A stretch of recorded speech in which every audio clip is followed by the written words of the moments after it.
안녕하세요. 제2의 인생 황혼이혼의 진행자 이동훈 변호사입니다. 결혼 후 자신의 이름을 잃어버린 채 누군가의 남편, 아내, 부모로 불리며 살아온 세월. 더 늦기 전에 나라는 존재를 찾으려는 분들이 어렵게 내린 결정, 황혼이혼. 제2의 인생 황혼이혼에서는 황혼이혼에 관한 다양한 사례와 함께 법률 지식을 전해드립니다.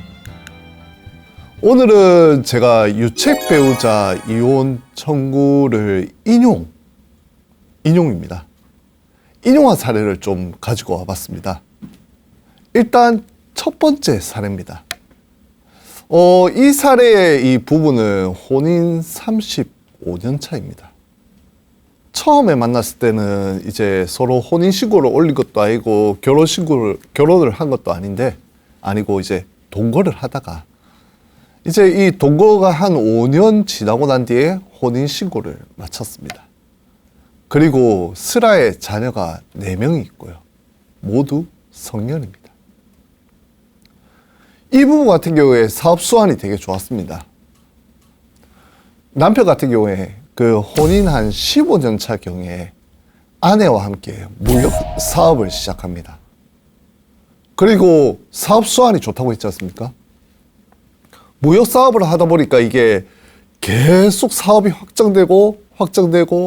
확장되다가 사업 시작 8년 만에 지주회사를 설립합니다. 그리고 아내 같은 경우에 그때까지는 뭐 가정주부도 하고 했지만 남편 사업을 많이 도왔거든요. 지주회사 설립하고 동시에 지주회사에 이사로 취임하고요. 5년 뒤에는 대표이사로 등재가 됩니다.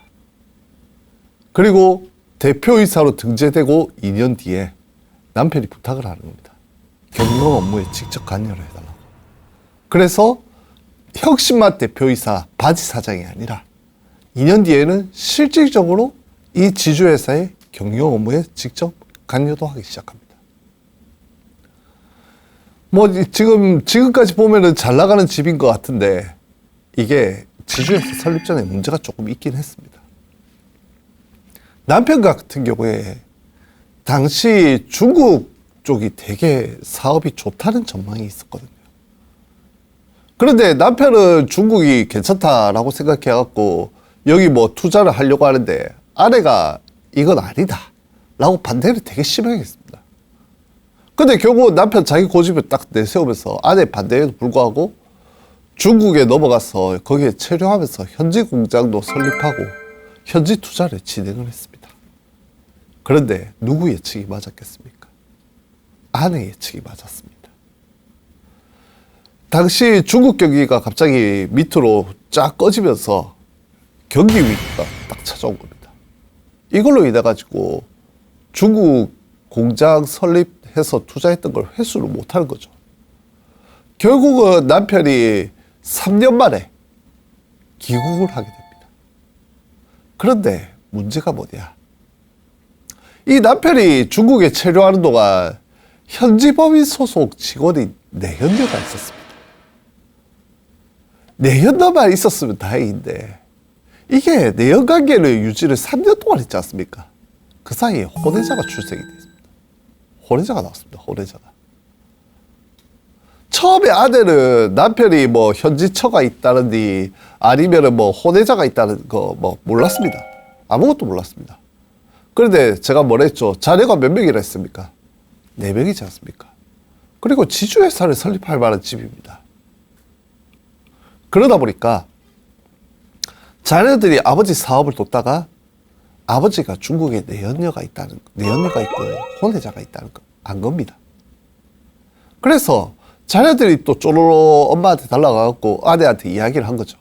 그래서 아내가 자녀 통해가지고 남편의 내연관계하고 혼외자 존재를 알게 됩니다. 그리고 이게 이제 지금 중간에 말이 건너뛰고 제가 일단 먼저 말씀을 드리는데 남편이 이 사건 이혼 소송 무렵에 법원에 임시조치 결정을 받았습니다. 예상이 되시죠? 뭔가 폭행 사건이 있거나 폭행 사건이 있으면 임시조치 결정이 나지 않습니까? 그래서 이것 때문에 아내하고 별거를 시작하고 있었습니다. 그런데 별거를 시작하면서 어떻게 했느냐. 중국을 떠나면서 내 언니하고 혼외자, 내 언니 또 다른 딸하고 계속 교류를 하는 겁니다. 이제 지금부터가 이제 본 라운드에 들어갑니다. 이 이혼소송 중에 전에 이혼소송 중에도 어마어마한 법률 분쟁이 일어납니다. 일단은 중국 투자 실패했지 않습니까?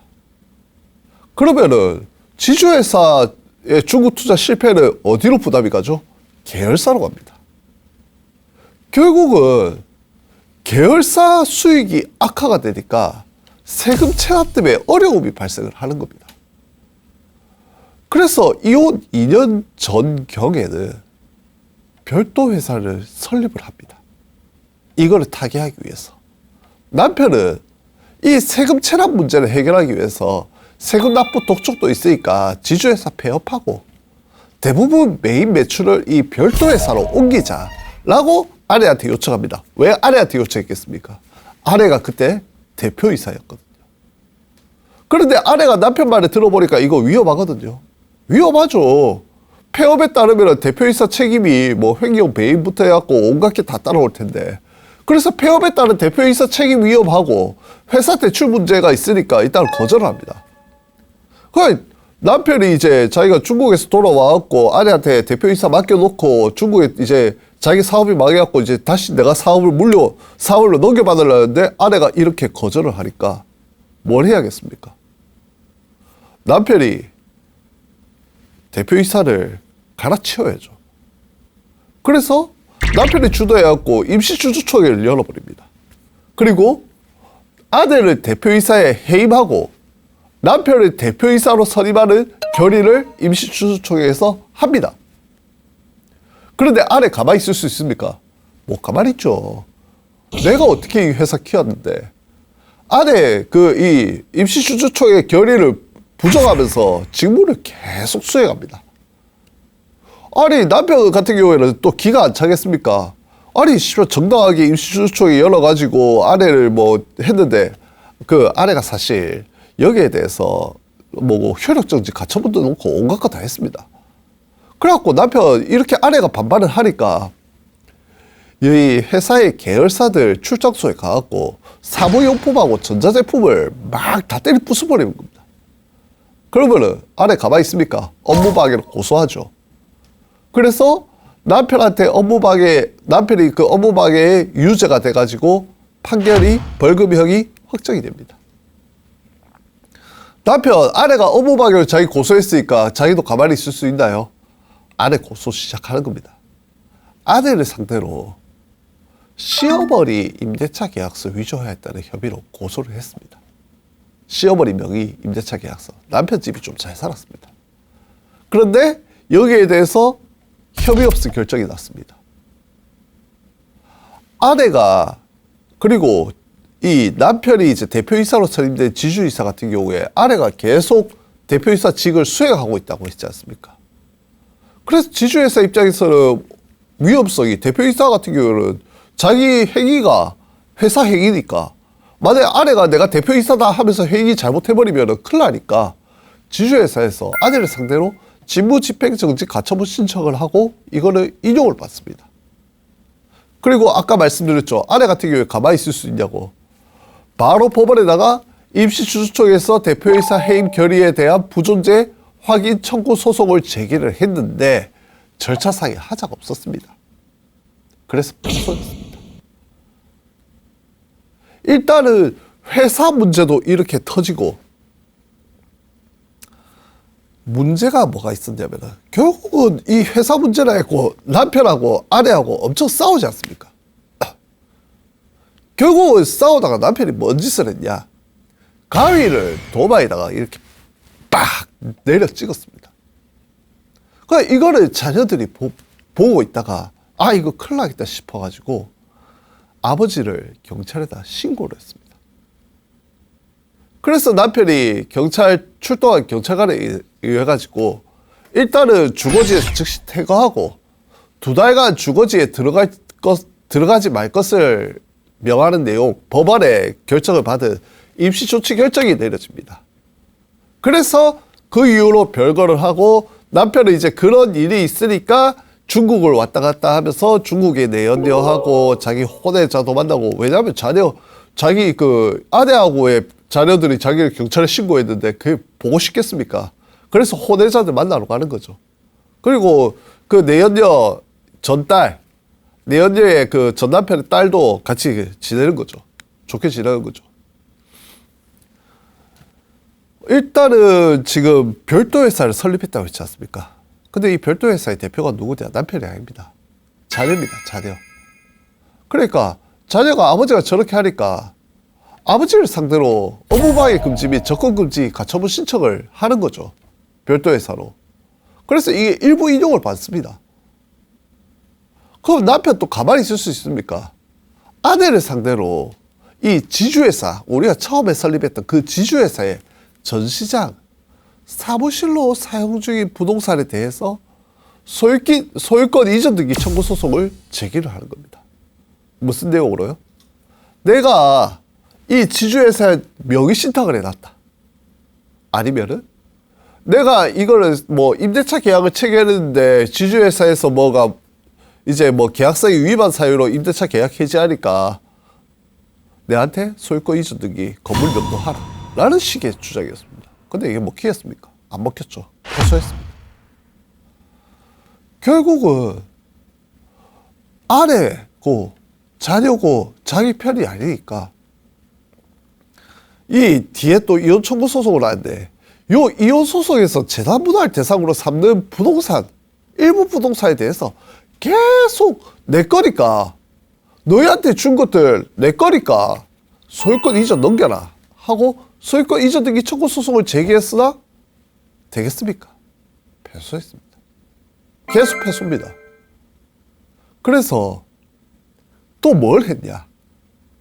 아내하고 자녀들 상대로 아내 측들이 경영하는, 이제 아내 측으로 넘어갔습니다. 별도 회사가. 아내 측이 경영하는 별도 회사가 남편 및 아내의 공유인 부동산에 물건을 적재를 하고 있었는데, 요 물건을 적재하지, 이 별도 회사가 물건을 적재하지 못하도록 출입금지 청구 소송을 제기를 했습니다. 그런데 이 부동산이 남편 거라고요? 아니요. 남편하고 아내하고 2분의 1씩 공유를 하고 있었습니다. 그럼 아내가 이게 뭔 소리냐? 바로 공유물 분할 청구 소송을 제기를 합니다. 2분의 1씩 있으니까요. 우리 이거 분할을 하자. 그래, 분할해서 나는 내 별도 회사 쓸 수 있도록 해주겠다. 그러니까 남편이 뭐 어떻게 하냐? 바로 반소로 나 너한테 이거 명의 신탁해 놓은 거다 하면서 소유권 이전 등기 청구 소송을 제기를 합니다. 복잡하죠? 아직 한참 남았습니다. 그리고 남편 또 뭔 짓을 했냐? 아내를 상대로 별도 회사의 경영 및 관련한 업무상 배임, 업무 방해로 고발을 합니다. 지주회사가 아니고 별도 회사의 경영과 관련한 업무상 배임, 업무 방해로 고발을 했는데 혐의 없이 결정이 납니다. 그래 결국 또 뭘 했냐? 아내를 상대로 지주회사 주식의 지주회사, 우리 그 이제 폐업하려 했던 회사입니다. 잘 따라오셔야 됩니다. 지주회사 주식의 양도 청구 소송을 제기를 했습니다. 이것도 명의신탁 주장이었습니다. 패소했습니다. 자, 다시 돌아가 봅시다. 일단은 임시주주총회가 법원에서 문제없다가 됐으니까 남편이 대표이사직을 찾았지 않습니까? 대표이사직을 찾았으면 지주회사를 움직일 수 있죠. 이 지주회사가 어떻게 하냐? 아내 및 별도회사 상대로 남편 지시를 무시하고, 이 별도회사가 약간 계열사 개념이었거든요. 무시하고 마음대로 회사를 운영하는 것을 불법행위라고 주장하면서 10억 원 손해배상 청구를 했고요. 그런데 이게 안 되죠. 무슨 불법행위입니까? 별도회사라도 별다른 병익격인데 뭐 계약서가 있는 것도 아니고. 그래서 결국 1심에 패소하고 이 사건 이혼 소송 중에 계속 항소심이 진행 중이었습니다. 이 이혼 소송 중에도 아내의 신청에 따라갖고 남편 소유 부동산 및 계열사 소유 동산에 대해서 다수의 견매 절차가 막 진행이 되고 있었고, 이 들어보면 아시겠지만은 이 재산권하고 이 경영권을 둘러싼 각종 분쟁이 서로 타협 없이 자기가 계속되고 있었습니다. 이혼소송 누가 제기했을 것 같습니까? 유책 배우자 이혼 청구가 인용된 사례라고 했지 않습니까? 제가 남편이 제기했습니다. 남편이 제기한 이 이혼소송 1심 및 2심 법원이 어떻게 판단했냐? 남편이 잘못한 게 있죠. 명백한 잘못이 있습니다. 뭡니까? 다시 한번 생각해 보세요. 남편이 뭐가 있다고요? 내연녀가 있습니다. 물론 이게 이혼 청구 소송 거의 7년 전 이야기이긴 하지만 내연녀가 있고 혼외자가 있습니다. 아내 어떻게 했겠습니까? 이거 유책 배우자 이혼 청구다 하면서 열나 다퉜습니다.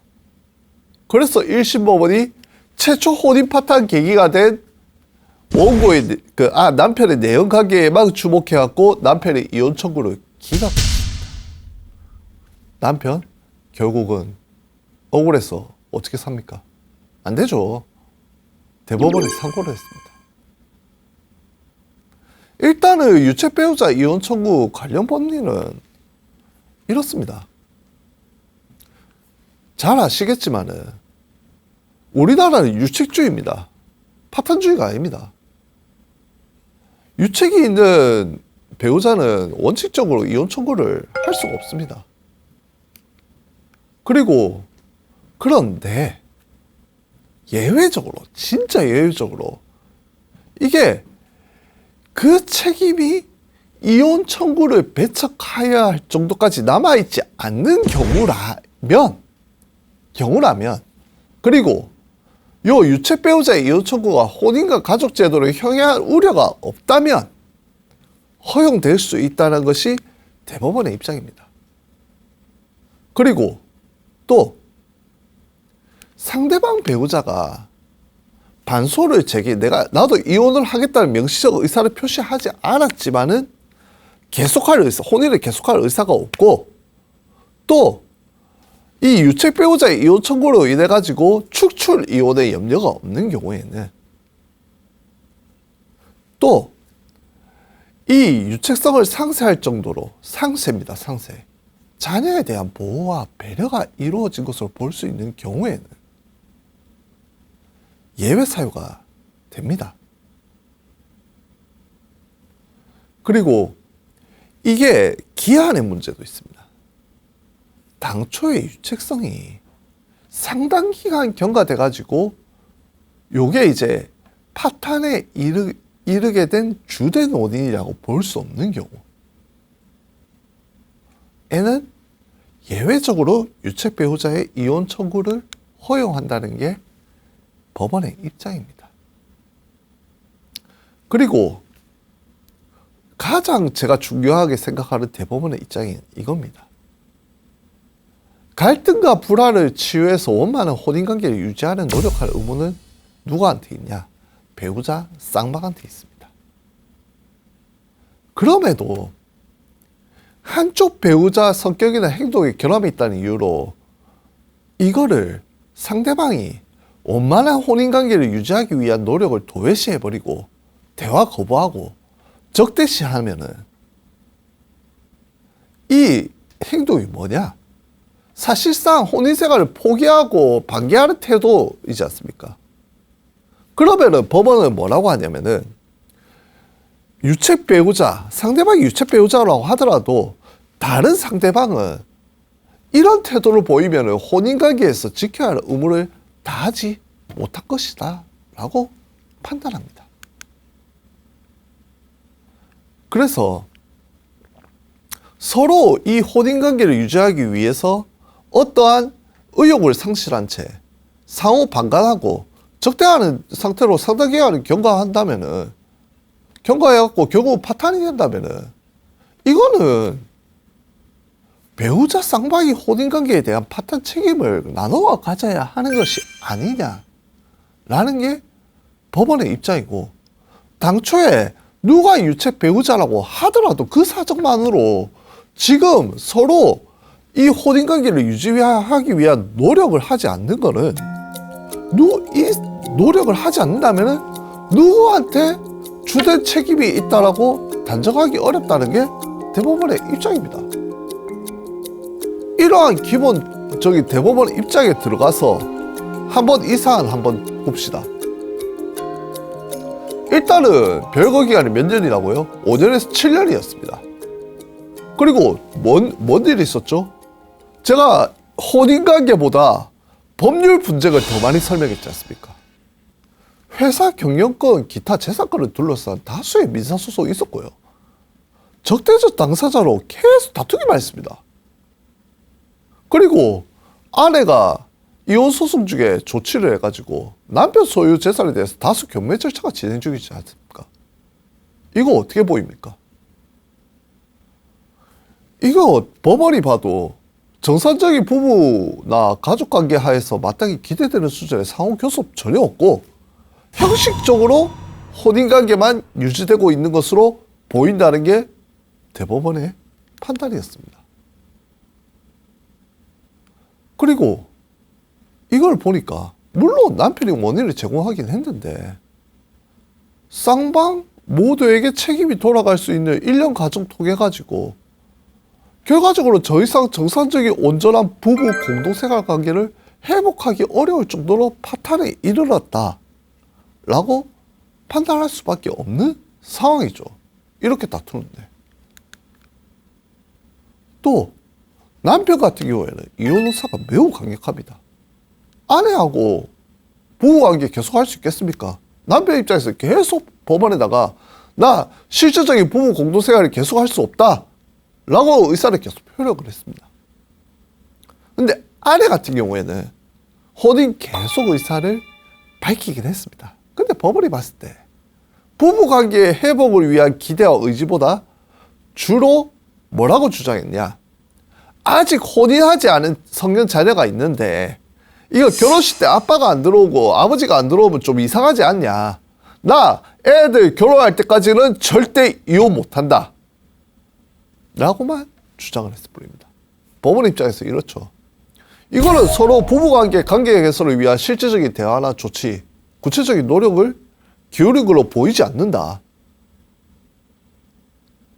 그리고 2001년 이게 옛날 한 7년 전, 10년 전에 밝혀진 내연 관계가 있었어도 요거를 서로 용서하고 용서를 구하고 서로 이거를 부부관계를 회복하기 위한 노력이 없고 오히려 이거 이후로 경영권과 재산권을 둘러싼 행위만 계속 있었지 않습니까?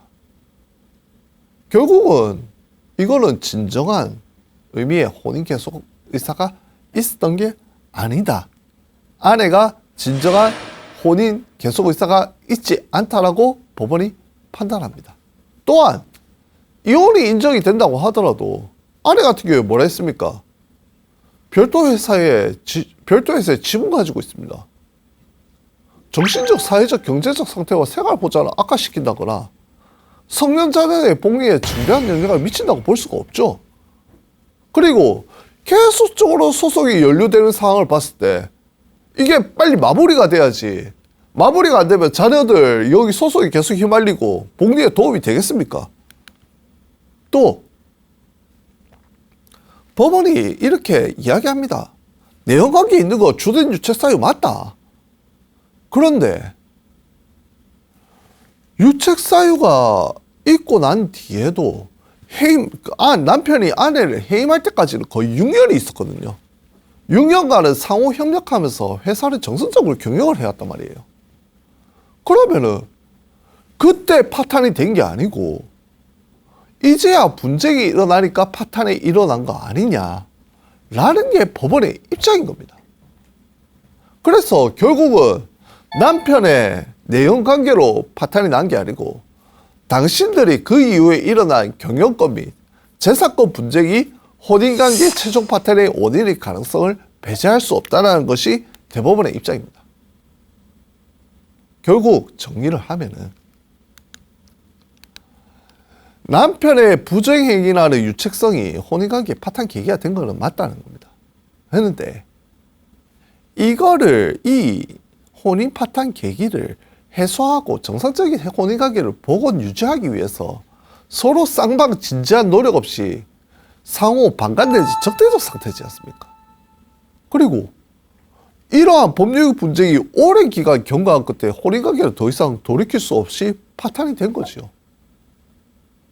이렇게 봤을 때는 전체적으로 그 파탄 책임이 쌍방이, 남편하고 아내 쌍방이 일정 부분 나눠 가져야 된다라는 것이 가져야 된다라고 생각하지 않습니까? 물론 남편이 잘못하긴 했죠. 법원도 일정 부분 나눠 가져야 할 경우로 보인다라고 판단했습니다.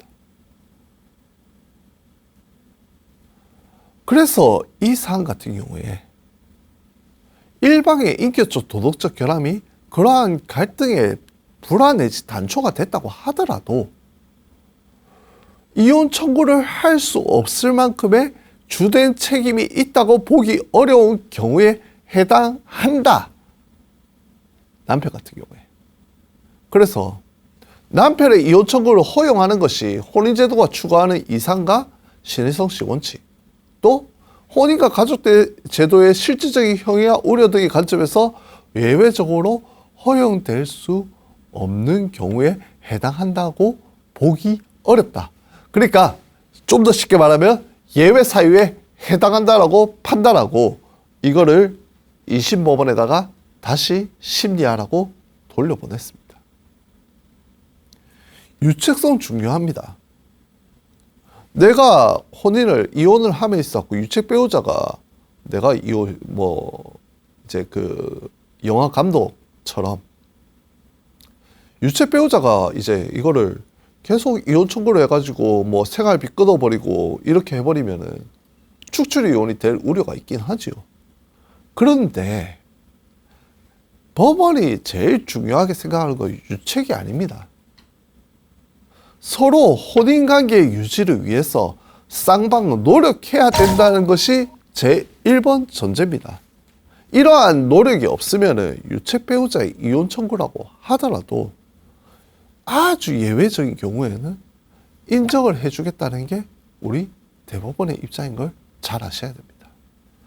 서로 혼인관계 유지를 위해서 쌍방 진지한 노력이 제일 우선적으로 필요합니다. 알아두십시오. 두 번째 사례입니다.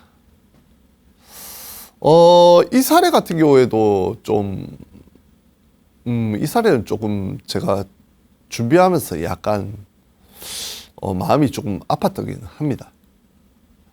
이게 혼인 18년 차 부부입니다. 이게 혼인 18년 차라고 표현을 해도 되는지는 잘 모르겠습니다. 슬아에 자녀 한 명이 있습니다. 이 자녀가 이혼 당시에는 미성년자였습니다. 아내 같은 경우에 남편의 잦은 음주하고 외박으로 원만하지 않은 혼인 생활을 하고 있었습니다. 그래서 결국은 이 남편의 잦은 음주 및 외박 때문에 견디지 못해갖고 혼인 7년 차에 가출을 했습니다. 이 가출을 해가지고 서로 이제 연락은 좀 하고 지냈나 봅니다. 그래서 서로 따로 생활을 해갖고 거의 6년이 지났습니다. 혼인 7년 차에 가출했고요. 혼인 13년 차에 남편이 이제 아내를 찾아갖고 설득을 합니다. 이제는 돌아와라. 내가 안 그럴게. 그래서 다시 집에 돌아왔습니다. 아내가. 그런데 거의 한 달 만에 미안하다는 편지를 남기고 다시 가출을 합니다. 그래서 이 최초 가출, 그러니까 혼인 7년 차에 가출한 이후에는 이 한 달 정도 복귀한 기한을 제한하고는 현재까지 이 이혼 소송까지는 거의 11년간 서로 떨어져 가지고 각자 주거지에서 별개 생활을 영위를 하고 있었습니다. 근데 이 사이에 남편이 어떻게 했냐? 수차례 아내 행방을 수소문하는 등 아내를 찾아냅니다. 자녀들도 아내를 계속 기다려왔습니다. 그런데 이 아내, 오죽했으면 집을 놨겠습니까? 가출 10년 차에 다른 남자를 만나고 동거하면서 1년 뒤에 다리가 기형인 딸을 출산을 합니다. 그리고 아내가 이혼 소송, 남편 상대로 이혼 소송을 하면서 조정기를 출석해갖고 뭐라고 했냐면, 다른 사람하고 태어난 딸이 지속적 치료를 받아야 되는데 현재 이혼이 되지 않아가지고 내 애로 그 가족관계 등록을 할 수 없었고 치료가 좀 어렵다. 그러니까 남편하고 혼인생활을 회복할 수 없을 정도로 파탄되었으니까 제발 새로 태어난 아이의 치료하고 양육을 위해서라도 나를 용서를 좀 해주라. 자녀들한테도 정말 내가 미안한 마음이다. 그런데 현재 출산하고 양육으로 인해 가지고 이 기형인 딸을 출산하고 양육을 해야 되니까 경제 활동도 할 수가 없다. 형편이 나아지면 양육비를 주겠다. 그리고 현재 같은 상황이 지속되면 나는 죽을 수밖에 없다. 부디 양육비를 내가 부담하는 조건이라도 이혼에 응해달라. 라는 취지의 요청을 합니다. 마음이 아프죠. 근데 남편이 뭐라고 했냐? 남편의 입장도 이해가 안 되는 게 아닙니다. 내 애들이 아내 귀가를 기다리고 있고 나도 당신하고 혼인관계를 깰 생각이 없다. 나는 당신하고 잘 되기를 강하게 희망한다. 그리고 애들은 당신이 출산한 거 모른다. 그러니까 다른 남자한테 걔를 그 남자한테 맡겨놓고 들어와라. 라는 취지로 아내 요청을 거부를 해버립니다. 남편 입장이 이해가 안 가는 것도 아닙니다. 결국은 조정이 불성립됩니다. 1심 법원이 어떻게 판단했겠습니까? 일단은 아내가 이혼 청구를 했다고 했지 않습니까? 유책주의입니다. 혼인 파탄에 주된 책임이 있는 배우자는 아내라고 판단을 합니다. 그래서 이혼 청구를 할 수 없고 아내가 다만 이 파탄 이후 혼인 개소 의사가 없음이 객관적인 명백한데도 오기나 보복적인 감정에서 이혼에 응하지 않을 뿐이라는 예외적인 사정이 있는 경우 유책 배우자 이혼 청구를 허용한다는 것이 법원의 기본적인 입장인데, 파탄 사태인 거 인정. 파탄의 원인에 남편의 잦은 음주와 외박 등 갈등이 있었던 거는 그것도 일부 있는 거는 인정. 그런데 주된 책임이 누구한테 있냐? 이 갈등을 극복하기 위해 최선의 노력을 다하지 않은 채 미성년 자녀 남겨놓고 일방적으로 집 나가가지고 결국은 다른 남자하고 실질적인 중혼관계 유지하면서 딸까지 둔 아내한테 있다라고 법원이 판단합니다. 그래서 유책 배우자 이혼 청구고, 남편도 오기나 보복의 감정의 반로로 이혼에 응하지 않는 것이 아닌 걸로 보인다 라고 해서 아내의 이혼 청구를 기각을 합니다. 아내가 자살한다고 했는데요. 그래서 아내가 결국은 2심으로 넘어가야죠. 항소를 합니다. 아내의 항소에 대해서 2심 법원이 이렇게 판단을 합니다. 일단은 혼인관계가 심각하게 파탄된 거는 1심 법원하고 똑같이 판단을 합니다. 그리고 다시는 혼인에 적합한 생활 공동체를 회복할 수 없을 정도로 이르렀다는 것도 동의합니다. 그래서 근데 생각을 해봐라. 아내한테 새로이 떼어난 딸을 버려두고 남편과 혼인관계를 계속하도록 강요하는 것이 이게 과연 아내한테 좋은 일이냐? 이거는 참을 수 없는 고통을 감내하라고 하는 거고, 아내가 자살에 이를 수도 있을 가능성은 내가 충분히 이해한다 라고 판단합니다. 물론 혼인 파탄, 주된 파탄 책임은 아내죠. 그런데 이 부부의 별거가 얼마입니까? 거의 11년입니다. 18년 중에 11년입니다. 서로 동거한 거 7년밖에 되지 않습니다. 상당히 장기간이지 않습니까? 그리고 아내하고 남편 사이의 자녀는 만 17세, 만 18세 어린 자녀가 아니죠. 그리고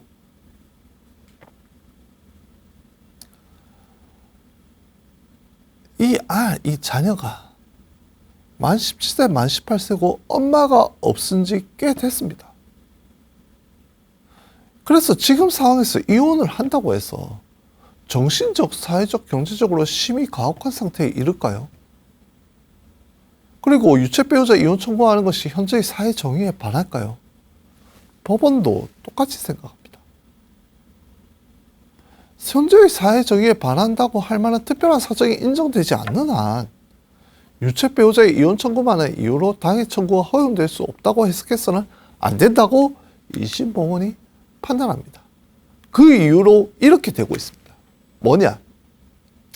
일단 제가 앞에 사례에서 설명을 드렸지만 유책주의는 왜 우리나라가 유책주의를 채택을 했냐면은 이 가정의 해체를 막아가지고 미성년자 자녀의 이익을 보호하고 남성에 의한 여성의 축출로부터 여성을 보호하기 위한 것이었습니다. 그런데 현재는 여성의 지위가 훼손됐지 않습니까?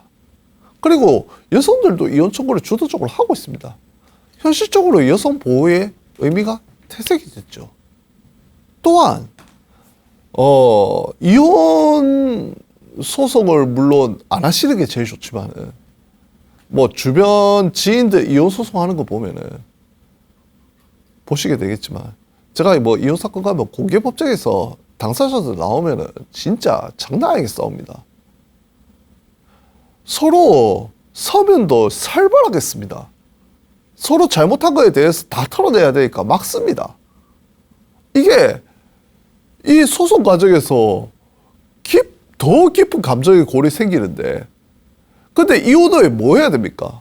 자녀 양육이랑 공동 의무를 해야 되는데 이게 가능하겠습니까? 오히려 미성년 자녀 보호에 역행하는 폐단이 생기죠. 또 선진국들은 어떻게 하고 있냐? 이 유책주의에 대해서 배우자 일방의 유책 행위가 있는 경우에는 혼이 파탄된 경우 이혼을 인정을 하되 경제적 약자의 지위에 있는 배우자나 자녀를 보호하기 위해서 어떻게 하냐면은 가혹조항을 주는 파탄주의를 이행하고 있는 추세입니다. 가혹조항이라는 게 뭐 재산분할이나 위자료를 엄청나게 인정을 한다거나 이렇게 해서 이제 경제적인 지위를 좀 인정하는 취지로 가지요. 그래서 법원 입장에서는 유책 배우자라는 이유로 이혼 가능성을 원천적으로 차단한다면 이거는 조금 인간의 존엄과 가치, 행복을 추구할 권리를 침해하는 것이 아니냐라는 게 첫 번째 이유였습니다. 또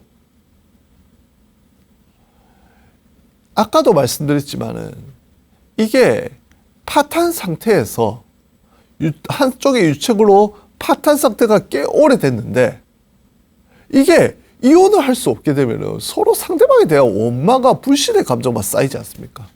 근데 이게 서로 간의 원망과 감정이 서로한테만 영향이 가면 상관이 없는데 이 유책 배우자도 자녀한테는 부하고 아빠하고 엄마입니다. 그런데 이 상대방 갈등으로 인해 가지고 자녀 면접 교섭 할 수 있겠습니까? 서로 이렇게 감정골이 심한데 키우고 있는 부모가 안 보여주는 경우가 대다수입니다.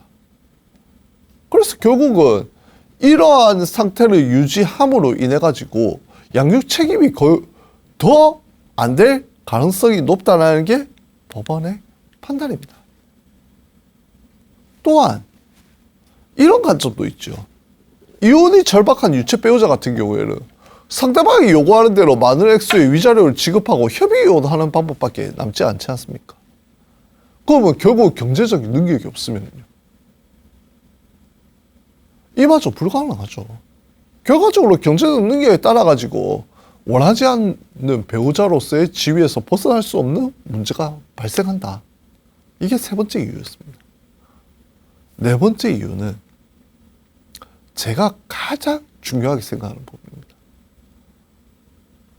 부부관계 파탄은 대부분 그 책임 정도의 차이는 있다고 하더라도 쌍방의 작은 갈등과 오해부터 시작되는 겁니다.